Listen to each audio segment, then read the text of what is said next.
October 1st, Newport, Oregon. Leaving Hood River, I picked up hitchhiking by a man named John who wants me to work for him, cutting and polishing jade and taking things to the crafts market in Portland. I can also clean his pool, help finish his sailboat, and install solar panels on his house. He said at one point or another, 1. You haven't lived until you sailed.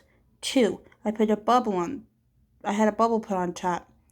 3. The days will come for you to marry. 4. I have wooden legs. He's invited me to his workshop on Tuesday morning. October 2nd, Odell.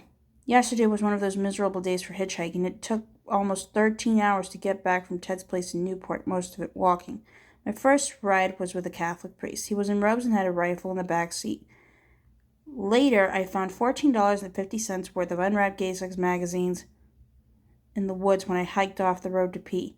What are the chances? I think the guys were posing all in jail at one time or another. They're all skinny with acne, and it's pretty clear they aren't enjoying themselves.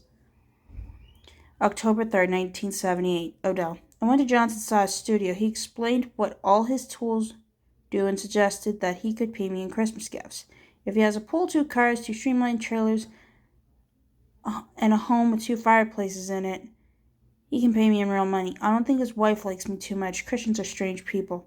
I went to the packing house at 4. The pre-sized machine is broken, so now I won't start until Thursday. October 4th. John wants me to go to church with his family this weekend. He tells me that my life is empty, but it isn't quite because I bought some pot today. October 5th. Halfway through my first shift at the packing plant, I realized I had never imagined anything could be so boring. I removed leaves from pears and discarded them into a wet, ever-growing pile. All of us in rubber gloves, our eyes dead. In a break room, the women talk about canning their backyard fruit. October 12th. I am now a Teamster Local 607. I had no choice. I asked the woman on the belt what it means exactly, but no one really understands it. Membership is $25. Dues are $12.50 a month. There's free medical and dental, but only after 3 years, by which point you'd be insane. October 16th. After I paid my membership and first month's dues, Duckwall Pulley cut his night packing crew. Workers with seniority were given the 16 jobs in pre-size, so until at least the middle of November, I'm laid off and will have to live on John's $2 an hour.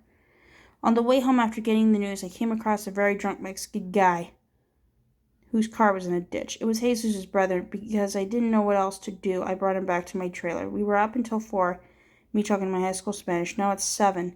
I'm at Sky's Cafe and he's asleep in my bed.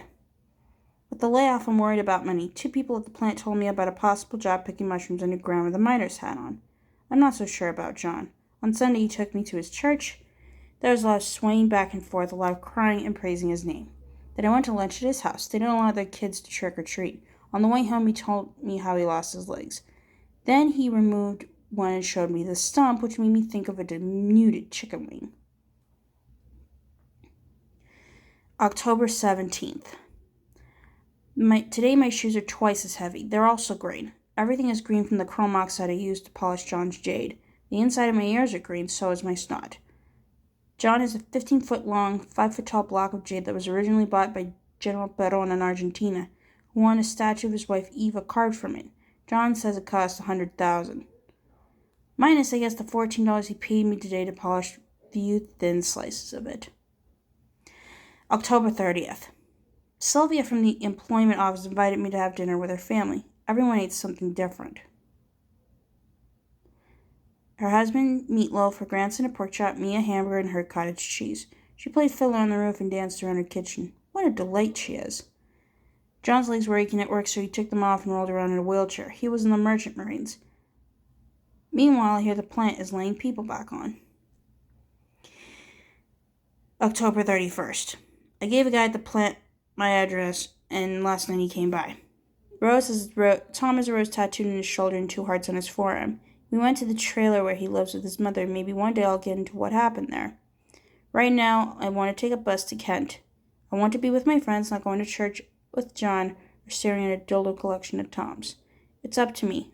In a week I could be in Ohio, or I could still be here.